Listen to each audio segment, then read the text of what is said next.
വാൽപ്പാറയിലേക്കുള്ള യാത്രയുടെ ഒന്നാം ഭാഗത്ത് നമ്മൾ കേരളത്തിലൂടെയും തമിഴ്നാട്ടിലൂടെയുള്ള യാത്രയുടെ അതിമനോഹരമായ കാഴ്ചകൾ കണ്ടു.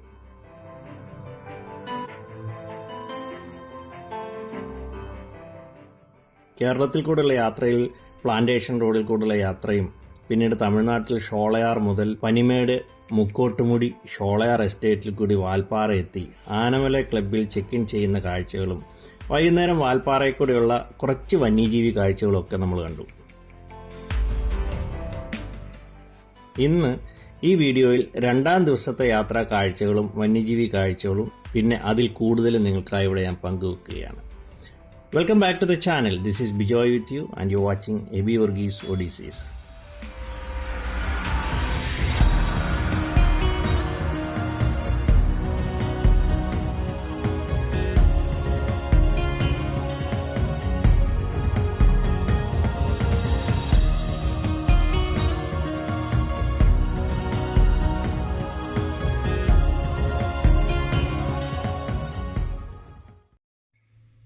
നമ്മുടെ റൂം ഇതാണ്. 2 ബെഡുണ്ട്, ഒരു ടേബിളുണ്ട്, ടി വി നേരത്തെ ഉണ്ടായിരുന്നു ഇവിടെ. ഇപ്പോൾ അതെനിക്കൊന്ന് വല്ല റിപ്പയറിനും എടുത്തുകൊണ്ട് പോയിട്ടുണ്ടാവും. ടി വി ഇല്ല. അതിനകത്ത് ബാത്റൂമും ഒരു കബോർഡും ഉണ്ട്, സെപ്പറേറ്റ് ആയിട്ടൊരു ഏരിയ ആയിട്ട്. രാത്രി 8 മണിയോടെ ഞങ്ങൾ ക്ലബിലെ റെസ്റ്റോറൻറ്റിൽ ഞങ്ങൾക്കായി ഒരുക്കിയ അതിസ്വാദിഷ്ടമായ ഡിന്നറൊക്കെ കഴിച്ച് അതിനുശേഷം വളരെ നേരം എല്ലാവരും കൂടെ വെളിയിൽ സൊറ പറഞ്ഞിരുന്ന് മനോഹരമായ ഒരു സായാഹ്നം ചെലവിട്ടു. Here for our dinner.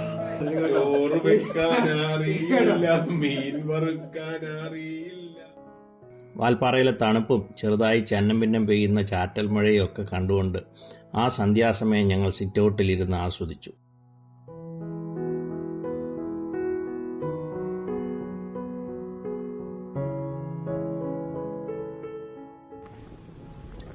അടുത്ത ദിവസം രാവിലെ ഞങ്ങൾ നേരത്തെ തന്നെ വന്യജീവി കാഴ്ചകൾക്കായി ഇറങ്ങണം എന്ന് പ്ലാൻ ചെയ്തെങ്കിലും രാവിലെയും ഉണ്ടായിരുന്ന ചാറ്റൽ മഴയും തണുപ്പും ഒക്കെ കാരണം ഞങ്ങൾ യാത്ര തുടങ്ങിയപ്പോൾ തന്നെ 7 മണിയായിരുന്നു.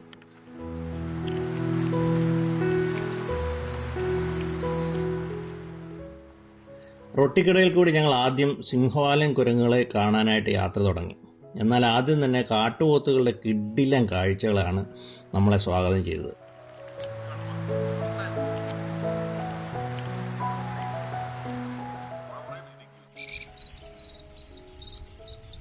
ഇത്രയും അടുത്ത് ഒരു കാട്ടുപോത്തിനെ കാണുന്നത് അല്ലെങ്കിൽ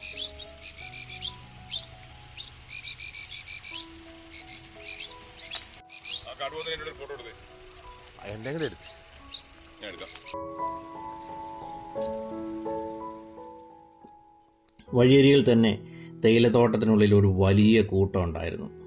അതിൽ ആ ഒരു തടിമാടൻ കാട്ടുപോത്തിൻ്റെ സൗന്ദര്യം ഞങ്ങളെ ഹഠാത് ആകർഷിച്ചു എന്ന് പറയാം.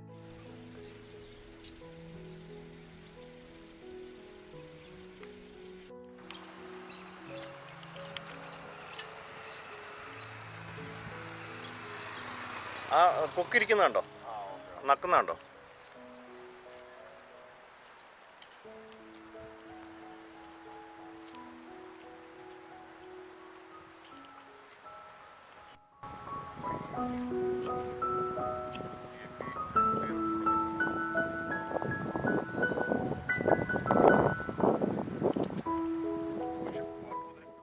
നാട്ടിലാണെങ്കിലും കാട്ടിലാണെങ്കിലും നമ്മൾ സ്ഥിരം കാണുന്നൊരു കാഴ്ചയാണ് ഇതുപോലുള്ള വന്യമൃഗങ്ങളുടെ അല്ലെങ്കിൽ കന്നുകാലികളുടെ മുകളിലിരിക്കുന്ന വെള്ളക്കൊക്കുകൾ.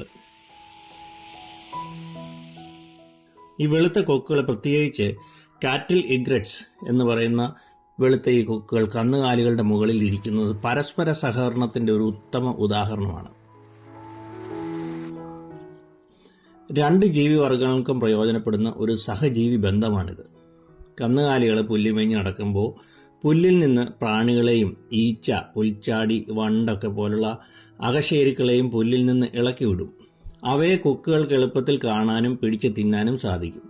കൂടാതെ അവയ്ക്ക് കന്നുകാലികളുടെ ശരീരത്തിലുള്ള പരാന്നജീവികളെ കഴിക്കാനും സാധിക്കുന്നു.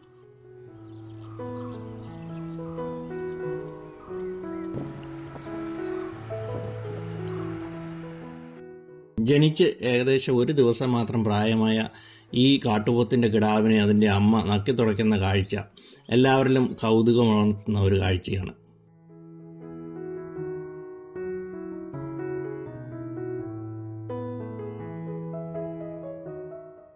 കുഞ്ഞ് ജനിച്ച ശേഷം അമ്മയും കുഞ്ഞും തമ്മിലുള്ള ആ ബന്ധം ശക്തമാകുവാനും കുഞ്ഞിനെ വൃത്തിയാക്കാനും ഒക്കെ കുഞ്ഞിൻ്റെ ശ്വസനത്തെ ഉത്തേജിപ്പിക്കാനും അമ്മയുടെ നക്കിത്തുടയ്ക്കൽ കിടാവുകളെ സഹായിക്കുന്നു.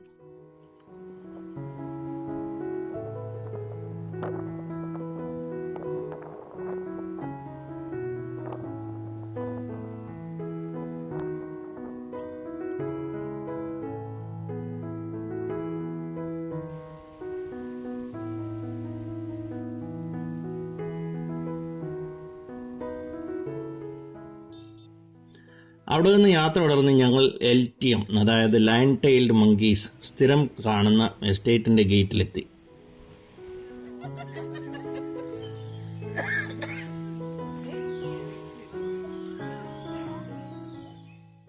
നേരത്തെ അനുവാദം വാങ്ങിയിരുന്നതിനാൽ ഞങ്ങൾക്ക് എസ്റ്റേറ്റിനുള്ളിലേക്ക് കയറുവാൻ സാധിച്ചു. സിംഹവാലന്മാർക്ക് പകരം ഇന്നിവിടെ നമുക്കുള്ള കാഴ്ച കാലിലേതോ തീറ്റയുമായിരിക്കുന്ന ഒരു സെർപ്പൻ്റ് ഈഗിളും അതിനുശേഷം നിരവധി മലബാർ ഗ്രേ ഹോൺബിൽ എന്ന് വിളിക്കുന്ന കോഴി വേഴാമ്പലുകളും കൂട്ടമായി അവിടെ പറന്നു കിടക്കുന്ന കാഴ്ചകളൊക്കെയാണ്. അതെന്തോ തിന്നു കേട്ടോ, എൻ്റെ തീറ്റയുണ്ട് എൻ്റെ കാലയിൽ.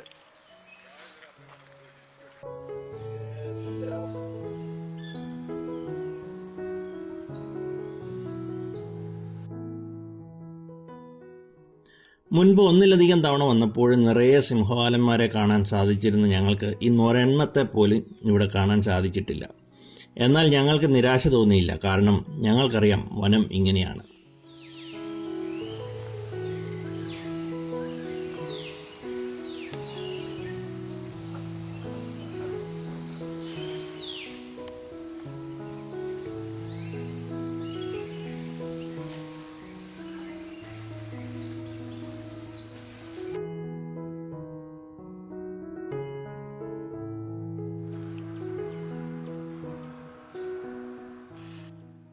വനം എപ്പോഴും നമുക്ക് കാഴ്ചകൾ സമ്മാനിക്കുന്നത് നമ്മൾ പ്രതീക്ഷിക്കാതെ ഇരിക്കുന്ന സമയത്താവും.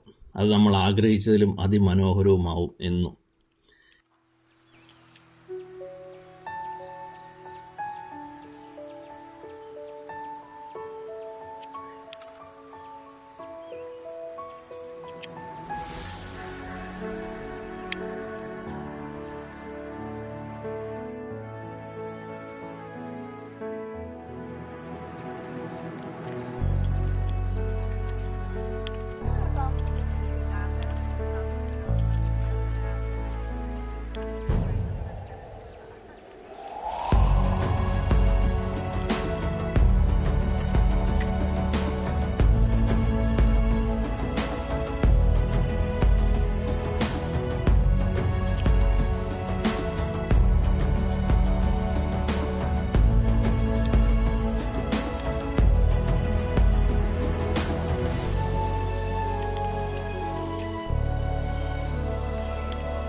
പിന്നെ നമ്മുടെ സ്വന്തം മലബാർ ജയൻറ്റ് സ്ക്വിറൽ, അതായത് മലയണ്ണാൻ, കൂടെ കുറച്ച് ബോണറ്റ് മക്കാക്ക്, സാധാരണ കുരങ്ങന്മാർ.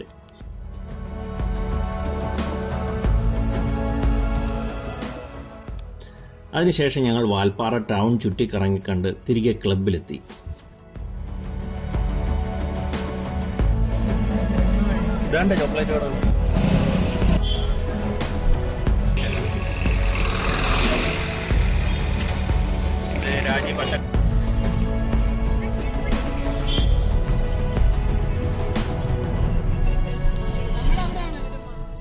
ഇഡലി, ദോശ, സാമ്പാറും ചട്നിയും ബ്രെഡ് ബട്ടർ ജാമും ഓംലെറ്റും ഒക്കെയായി സ്വാദിഷ്ടമേറിയ വിഭവങ്ങൾ പ്രാതലിന് റെഡിയാക്കി വെച്ചിരുന്നു. ഭക്ഷണത്തിന് ശേഷം എല്ലാവരും അല്പം കൂടി വിശ്രമിച്ച് ഉച്ചയോടെ ചെക്കൗട്ട് ചെയ്തു. നമുക്കെല്ലാ സഹായങ്ങളും ചെയ്തു തന്ന അവിടെയുള്ള എല്ലാവരോടും നന്ദി പറഞ്ഞ് മടക്കയാത്ര തുടങ്ങി.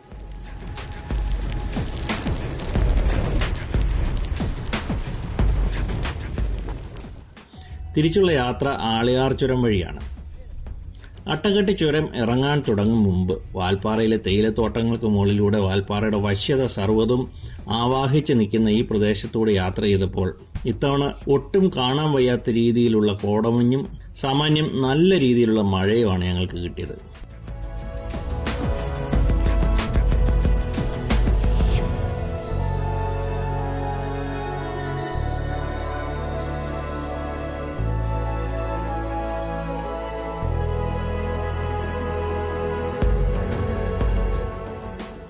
വീണ്ടും ഒരിക്കൽ കൂടി ആളിയാർ ചുരത്തിൽ അട്ടക്കട്ടെ വ്യൂ പോയിന്റിൽ ഇറങ്ങി മുകളിൽ നിന്ന് ഡാമിൻ്റെ കാഴ്ചയും വളഞ്ഞു പുളഞ്ഞു കിടക്കുന്ന ഹെയർപിൻ വളവുകളും ഒരേ സമയം കണ്ട് ആസ്വദിച്ച് വീണ്ടും യാത്ര തുടർന്നു.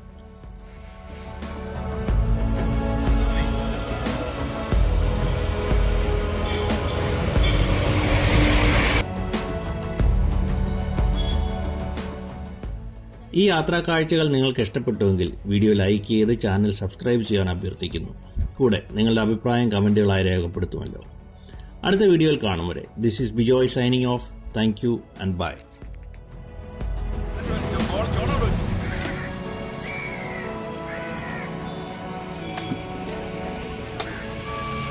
തട്ടപ്പറ്റിൽ കറയാണേ. എങ്ങനെയുണ്ട് സാധനം?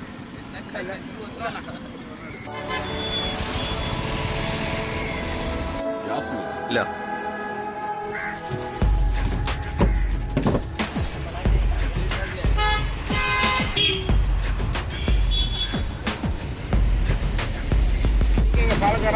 അല്ല, ഞങ്ങള് കോട്ടയം.